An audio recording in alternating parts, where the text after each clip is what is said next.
Irmãos, será projetado aqui o texto bíblico da nossa reflexão. João, capítulo 5, os versos de 1 a 9, depois o 14. Eu começo e a gente vai se revezando, sendo que o versículo 14 leremos todos juntos, ok? Então, João 5:1. Depois disso, havia uma festa dos judeus e Jesus subiu a Jerusalém.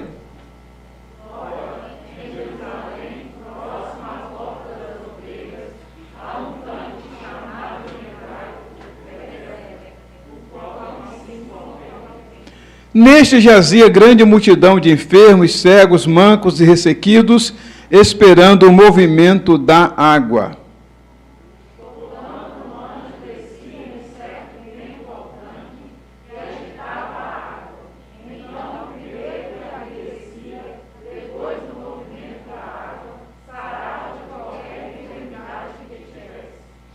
Achava-se ali um homem que havia 38 anos e estava enfermo.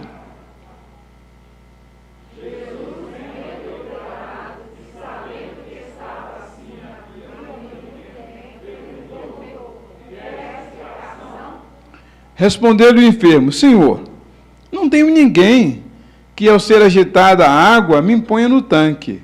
Assim, enquanto eu vou, desce outro antes de mim.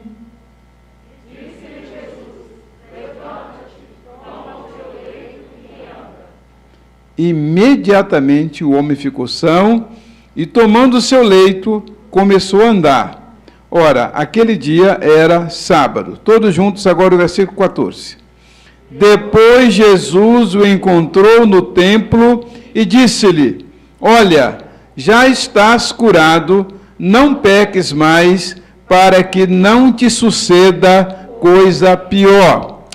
Que Deus nos ajude a compreender sua palavra. Amém?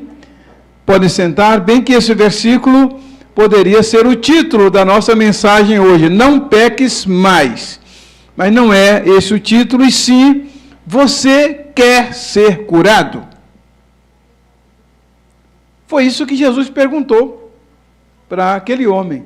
Você quer ser curado? Parece meio estranha essa pergunta de Jesus a uma pessoa que estava doente. Mas Jesus tinha os motivos dele. E essa mesma pergunta é feita a nós hoje. Você realmente quer ser curado? E nós vamos procurar entender, ao longo da apreciação neste texto, o sentido de a gente querer ou não ser curado. E para a gente ser curado, o que tem de acontecer? Ou o que a gente tem de fazer?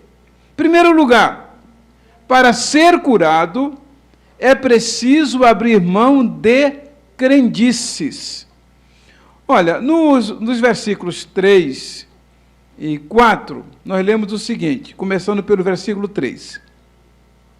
Nestes jazia grande multidão de enfermos, cegos, mancos e ressequidos, esperando o movimento das águas. Versículo 4. Porque um anjo descia em certo tempo ao tanque e agitava a água. Então o primeiro que ali descia, depois do movimento da água, sarava de qualquer enfermidade que tivesse. Versículo 5. Achava-se ali um homem que havia 38 anos e estava enfermo. Bom, a gente lida aqui primeiramente com uma questão importante. O número de pessoas que ali estavam e que eram doentes. No versículo 3, diz grande multidão, olha só, não era apenas uma multidão, era uma grande multidão. Vocês podem imaginar, mentalizem aí para vocês terem uma ideia.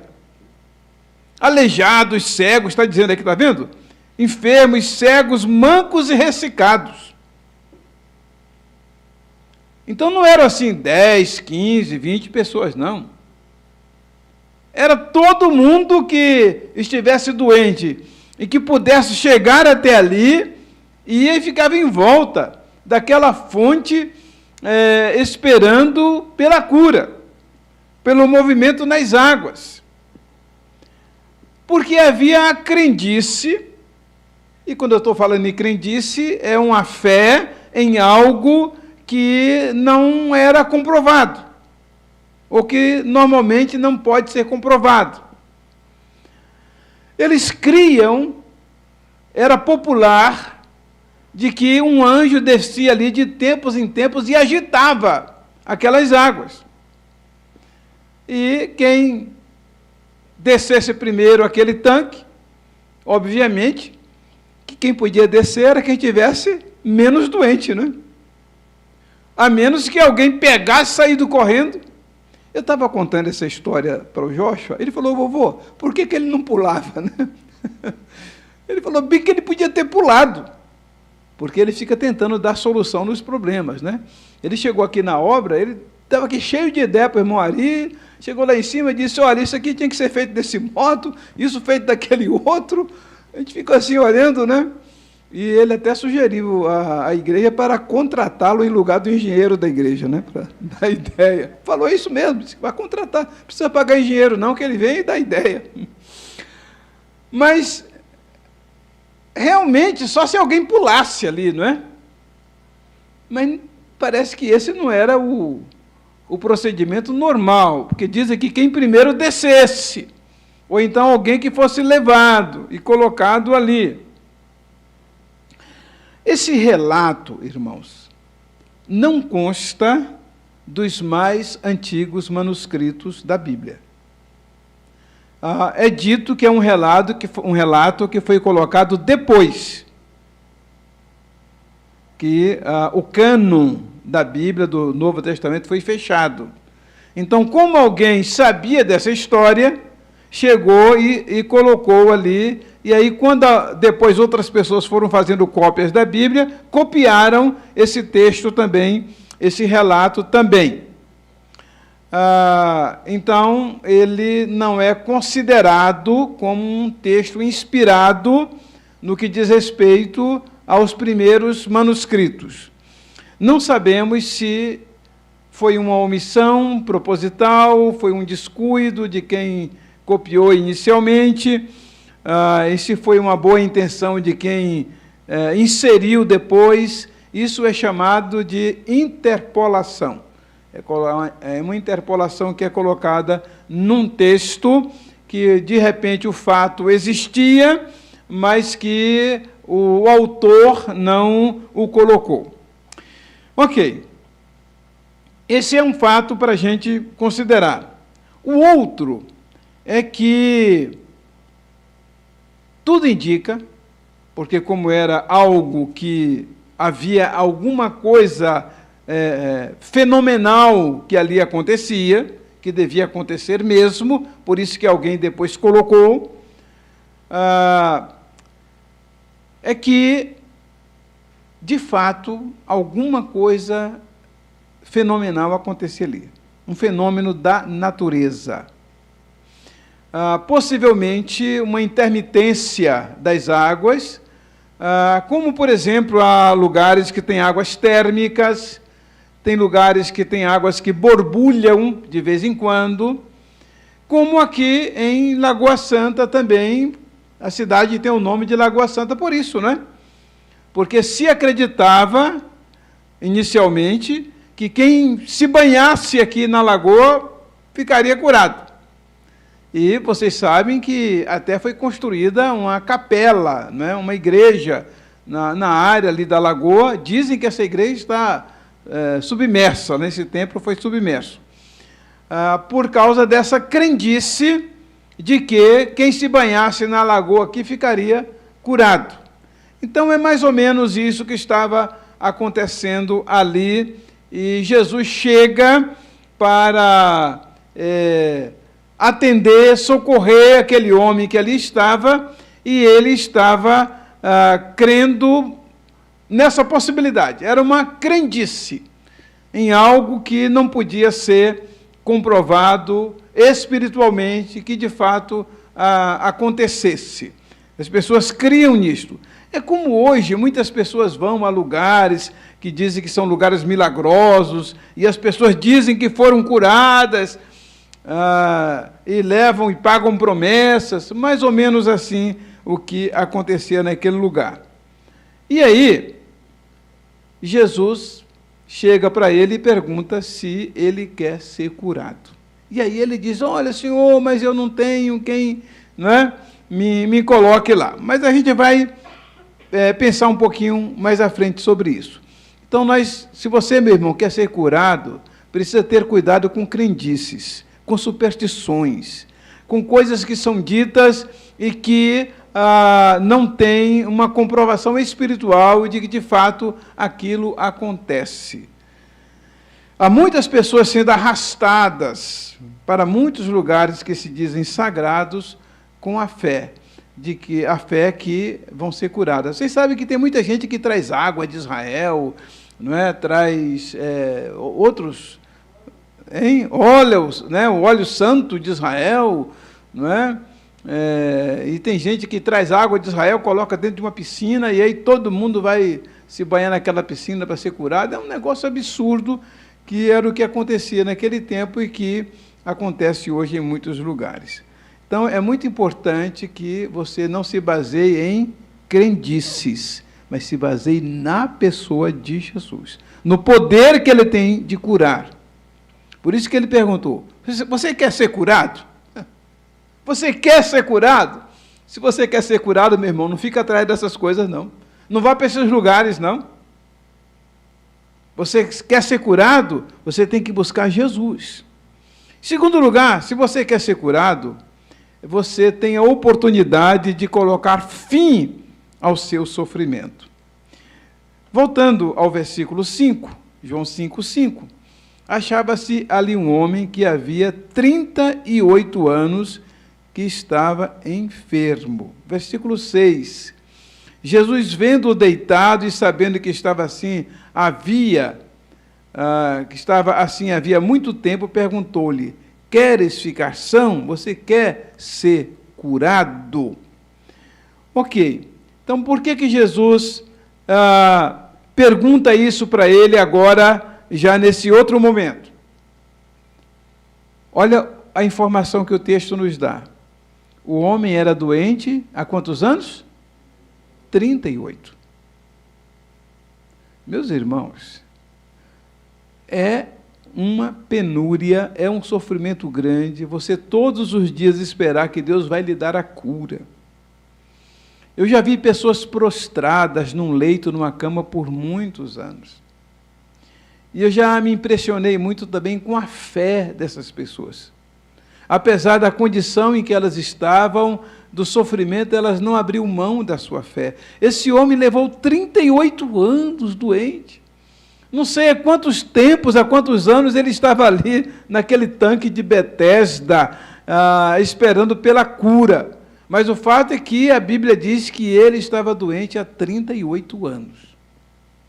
E você, meu irmão, há quanto tempo está aguardando a cura do Senhor? A Bíblia diz que o Senhor nos cura de toda enfermidade. Bendiz, ó minha alma, o Senhor, e tudo que é em mim, bendiga o seu santo nome. Bendiz minha alma, o Senhor, e não te esqueça de nenhum dos seus benefícios. É Ele quem perdoa todos os teus pecados e te sara de todas as tuas enfermidades. Agora, presta atenção, que se o Senhor nos sara de todas as enfermidades, o que significa? Que primeiro a gente fica doente, né? Primeiro a gente fica doente. E é aí que muitas pessoas acham que o crente não deveria ficar doente. E muita gente prega isso. Deus, manteve aquele homem doente por 38 anos. Há quantos anos, meu irmão, você está buscando uma cura, esperando o socorro de Deus e ela não lhe chega? Naquele dia, foi o dia do homem pôr fim ao seu sofrimento. Sempre há o dia, meu irmão, minha irmã, que a cura de Deus vem na sua vida. Sempre há o dia em que o Senhor chega e diz: e agora? Você quer ser curado? Preste atenção. Havia uma multidão ali, tá? E Jesus vai e se dirige somente àquele homem, perguntando se ele quer ser curado. Havia chegado o dia dele.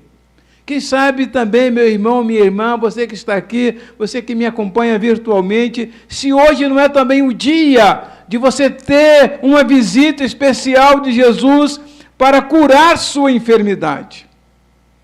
Nesse texto que eu acabei de citar, do Salmo 103, que não está projetado aí, que o Senhor nos cura de todas as nossas enfermidades.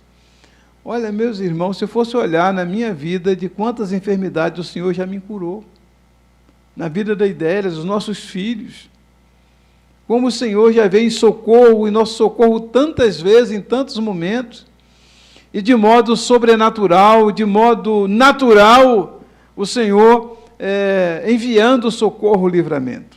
É porque tem o dia que chega, é hoje. O dia daquele homem era aquele dia que chegou. Então é muito importante que você esteja preparado, que assim como para aquele homem chegou o dia da sua cura, o seu há de chegar também. Não importa se os outros não estão sendo curados. Porque se você prestar atenção, como eu disse, muitas pessoas estavam ali. E Jesus foi somente aquele homem. O que isso significa? Não fique olhando para quantas pessoas não são curadas. Porque a pessoa, às vezes, meio que se conforma com aquilo. Por isso que você, em terceiro lugar, não deve desconversar. Não desconverse sobre a pergunta de Jesus. Jesus, vendo-o deitado e sabendo que estava assim havia muito tempo, perguntou-lhe: queres ficar são? Você quer ser curado? Versículo 7. Respondeu-lhe o enfermo: Senhor, não tenho ninguém que me cure, né? Não tenho ninguém que, ao ser agitada a água, me ponha no tanque. Quer dizer, a água era agitada mesmo. Tá? Assim, quando eu vou, desce outro antes de mim. Mas foi isso que Jesus perguntou? Para ele, o que Jesus estava perguntando é o quê? Por que você ainda não foi curado? Mas não era isso que Jesus estava perguntando. Você crê que realmente agora chegou o seu momento? Não fique dando desculpas, não fique apresentando aí algum tipo de justificativa que você não pode, que está difícil, que não vai ser possível, que todo mundo vai ao contrário, né? Todo mundo é curado menos eu. Há uma história que talvez os irmãos conheçam, porque essa história é muito popular, muito conhecida, de alguém que estava se afogando, morrendo afogado no meio do mar, e ele começou a gritar por socorro, e tem ali uns pescadores ali próximos, se aproximam e jogam uma boia para eles, e ele disse: não, eu orei e é Deus que vai me salvar. O pessoal: mas que é isso, você vai morrer afogado? Não, mas Deus vai me salvar porque eu orei. E aí, como eles não aceitaram, ou ele não aceitou a ajuda daquele pessoal, eles foram embora, mas comunicaram lá a Marinha, e a Marinha mandou um helicóptero lá, a aeronáutica, né, mandou um helicóptero lá para salvá-lo, e jogaram aquela corda, aquela coisa toda lá embaixo, jogaram um bote salva-vida. Ele falou: não quero a ajuda dos homens, não. Eu quero é de Deus, eu quero que Deus vai me salvar. E, por fim, depois de tanto apelo ser feito, um transatlântico passava por ali, o capitão desviou aquele navio da rota, falou: não, tem que salvar esse homem. Chega lá todo mundo gritando. Ele disse: não, a minha salvação não é dos homens, não, a minha salvação é de Deus. Resultado, morreu afogado. E chegou no céu, né, soltando fogo pelas narinas, né? Deus, o que é isso que o Senhor fez comigo? Eu criei no Senhor, eu orei tanto, pedi para o Senhor me salvar, e o Senhor deixou eu morrer afogado. Aí Deus diz, meu filho, eu mandei lá os pescadores, você não atendeu. Eu mandei até um helicóptero, mandei um bote salva-vidas, mandei um transatlântico, e você recusou. O que você queria que eu fizesse mais? Então é isso, irmãos, às vezes Deus está nos enviando socorro, está nos enviando ajuda, mas a gente fica falando sobre as dificuldades, porque o que ele fez? Ele pautou sua esperança, sua fé nas dificuldades. O versículo 7 diz isso, como nós vimos, né? Ele pautou seus argumentos nas dificuldades. Nós não podemos nos basear nas circunstâncias. Jesus lhe pergunta, você quer ser curado? Ao invés dele dizer, sim, Senhor, quero. Jesus, ele fala sobre as dificuldades que ele estava enfrentando.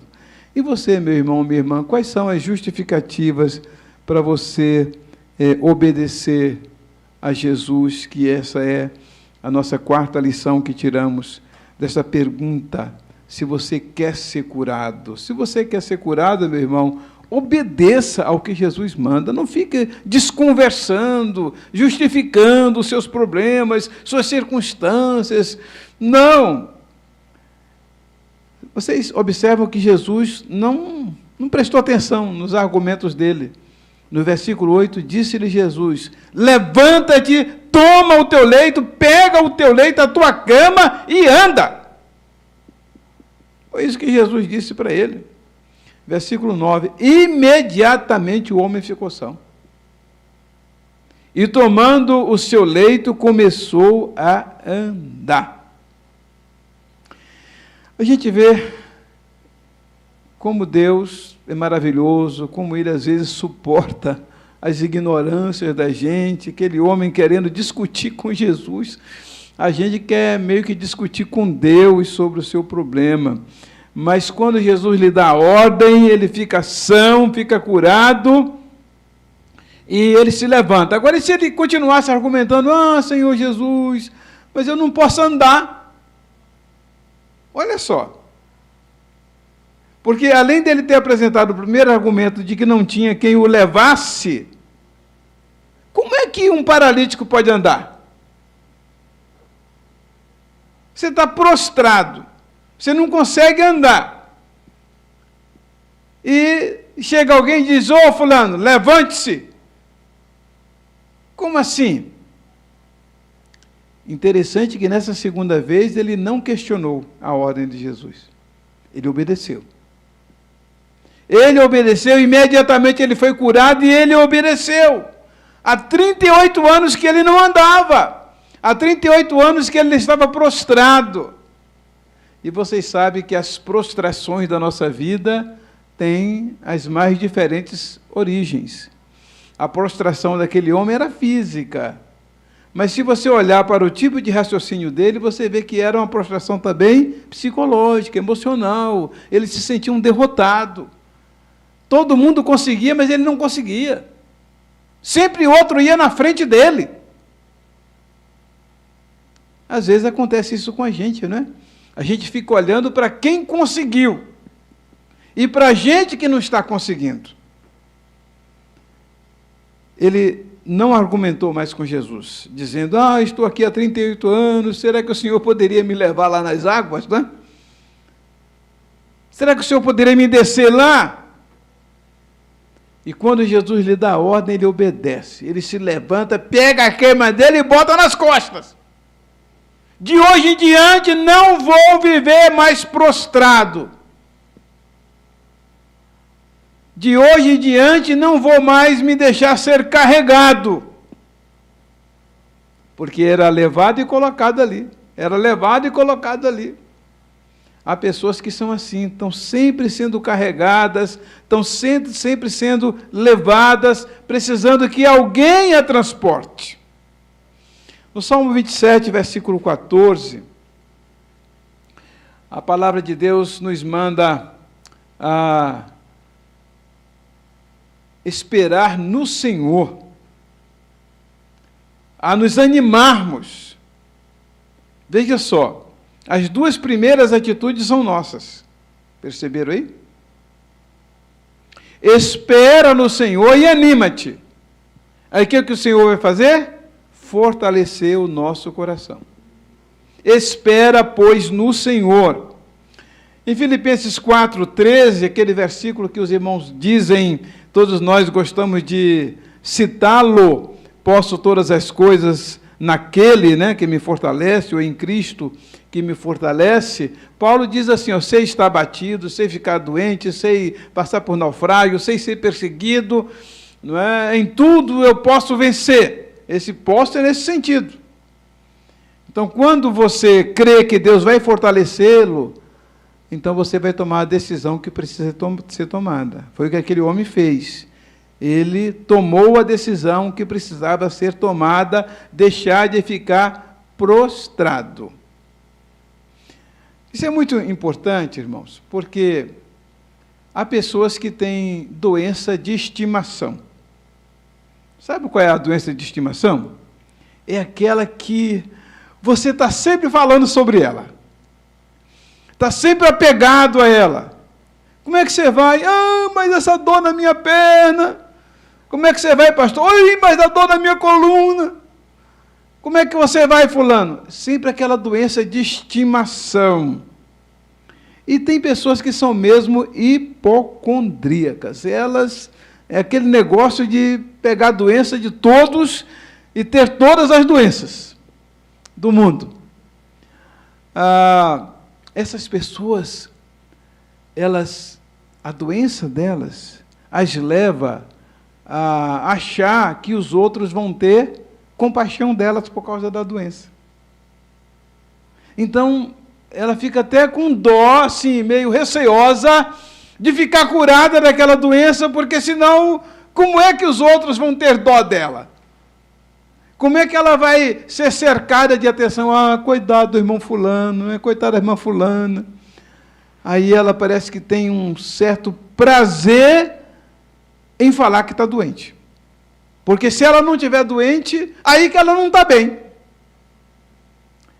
E às vezes há pessoas que têm até uma certa inveja de quem é tão doente assim, porque diz, puxa vida, fulano é tão doente, mas a pessoa às vezes não é tão doente. Eu já lidei com diversas pessoas que têm esse problema emocional e que realmente as doenças psicossomáticas vêm e elas começam a ter dores, sintomas, mas tudo está no emocional.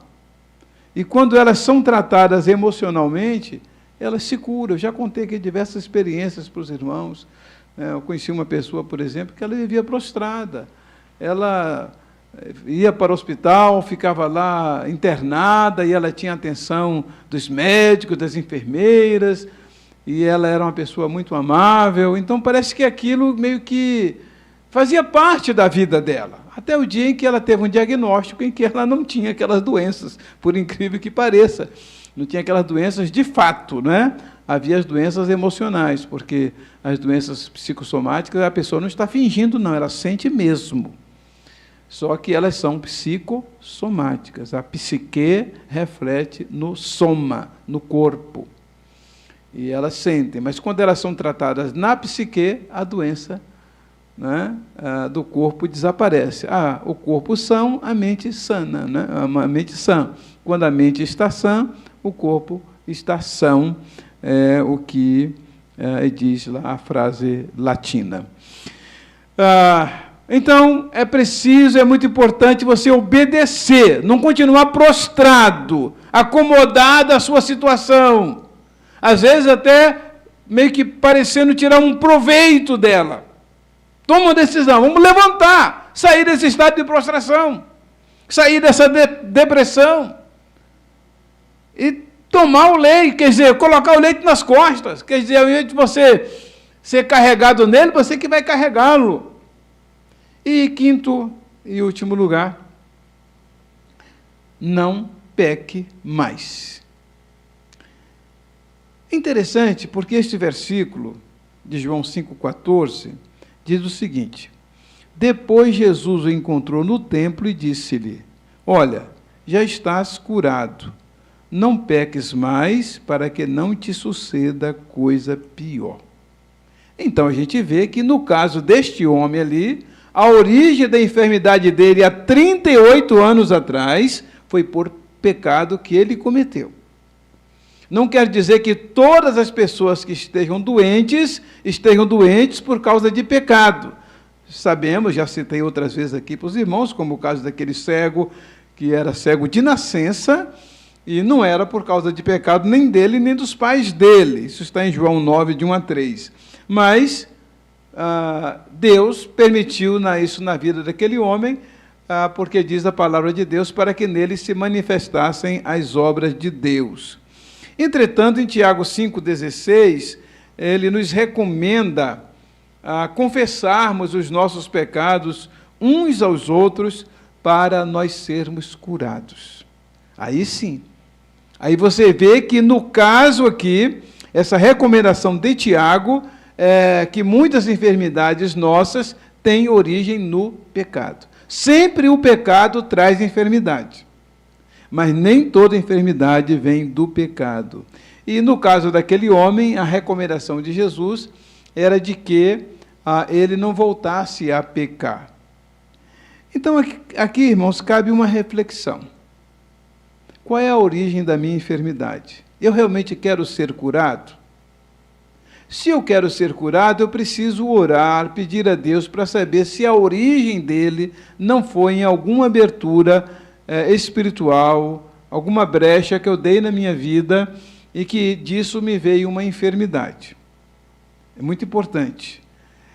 Se realmente for você se lembrar, porque o Espírito Santo não vai deixar você também sofrendo a vida toda, né, meio que martirizando você com uma enfermidade sem lhe mostrar qual é a fonte dela. Porque a Bíblia diz que o Espírito nos convence do pecado, da justiça e do juízo. Então, Deus nos mostra quando uma enfermidade tem origem em pecado. Se Ele não mostrou, meu irmão, é porque aquela enfermidade não é de origem de pecado. Tanto que quando Jesus disse para aquele homem, não peques mais,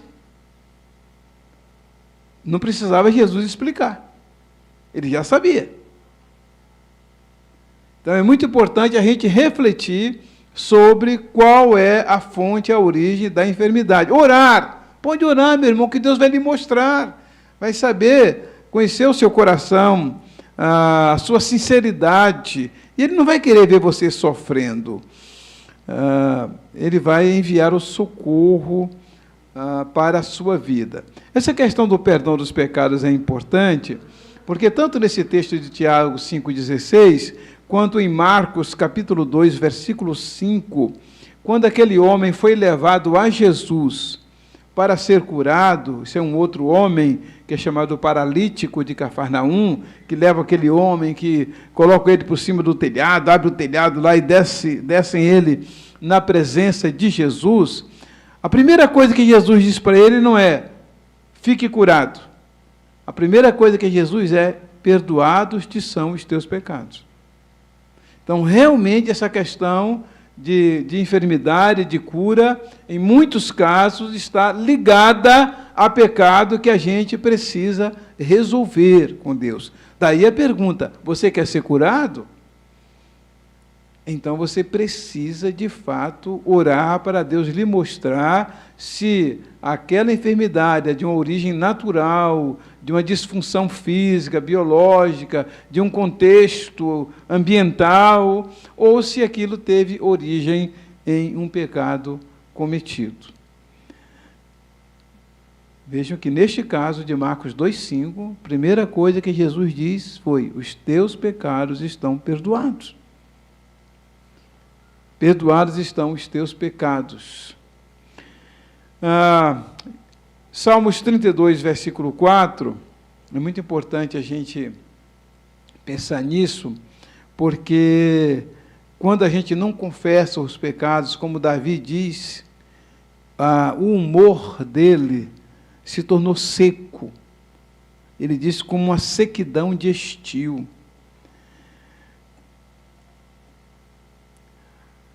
Agora, em Isaías 53, versículo 4, quando a gente confessa os pecados, quando a gente diz, Deus, eu quero realmente ser curado, eu quero me livrar disso da minha vida, não quero que isso continue me atormentando, me afligindo, há quantos anos eu estou nessa condição, realmente eu quero ser curado. Aí vem a promessa do Senhor a respeito de Jesus, de que verdadeiramente Ele tomou sobre si as nossas enfermidades, e as nossas dores levou sobre si, e nós o reputamos por aflito, ferido de Deus e oprimido. No verso 5, diz, mas ele foi ferido por causa das nossas transgressões, e moído por causa da nossa iniquidade. O castigo que nos traz a paz estava sobre ele, e pelas suas pisaduras fomos sarados. Meu irmão, Jesus já pagou o preço do seu pecado. Jesus já pagou o preço dessa enfermidade que tem origem em pecado e que você pode ser curado dela. Mas você precisa querer isso, precisa refletir sobre isso e tomar decisões que possam levá-lo realmente ao arrependimento, à demonstração de mudança na sua vida. E com isso vai se cumprir aquilo, a pergunta vai ser a resposta, a sua resposta à pergunta de Jesus. Você quer ser curado? Então, vocês veem que, para ser curado, existem decisões que a gente precisa tomar na vida. A primeira, não ficar aí com crendice, atrás de profetas, profetisas, vou no monte, vou em tal lugar, vou em tal igreja. Não, meu irmão, você precisa de Jesus, de crer no poder dele. O segundo é de você não ficar com desculpas. Mas ninguém me ajuda, né? Ninguém me socorre, eu estou aqui esse tempo todo. Não vá por aí. O terceiro é você não ficar prostrado. Não continuar nessa atitude assim de prostração, de acomodação, né? Até gostando da doença, meio que gostando da doença. Não, tem que se livrar disso. E aí, a quarta, você precisa realmente obedecer ao que Jesus manda. Ver o que Jesus manda você fazer. E a quinta, ter cuidado. Se a sua enfermidade teve origem de pecado, você precisa se arrepender. Se você não se arrepender, você não será curado. Se você não pedir perdão, você não será curado. Infelizmente, hoje tem uma pregação aí, um movimento de que as pessoas não precisam se arrepender, não, elas têm que ter só fé. É a fé, mas como o Tiago diz, acompanhada das obras, decisões, mudanças que a gente tem que tomar na vida da gente. Tá? E ter cuidado para não reincidir, tá? Para não acontecer coisa pior. É o que Jesus disse para esse homem, não é? Que há 38 anos estava com aquela enfermidade. Então, meu irmão, minha irmã, vamos orar, vamos pedir que Deus nos mostre, né, quais são as origens da nossa enfermidade, se vai ser um tratamento natural, né, buscar os recursos que temos da medicina, se vai ser por uma atitude de arrependimento de pecados. O que nós temos que fazer? Qual é a nossa parte para nós sermos curados? Vamos ficar em pé e vamos orar. Quero convidar a equipe de louvor para já estar postos aqui. Esse cântico que nós vamos entoar vai falar exatamente, né, sobre a cura, o que Deus é para nós, o que nós precisamos. E tem acontecido uma coisa muito interessante aqui, que eles começam a ensaiar muitas músicas sem que eles saibam qual a mensagem que eu vou pregar. Isso já aconteceu nos últimos domingos. E aconteceu hoje também, eu até mandei uma mensagem para eles dizendo que realmente, né, estava havendo aí uma coincidência, não é? E a gente sabe que isso não é coincidência, isso é direção de Deus. daquilo que estava no meu coração trazer a mensagem para esta noite. Mas vamos orar então.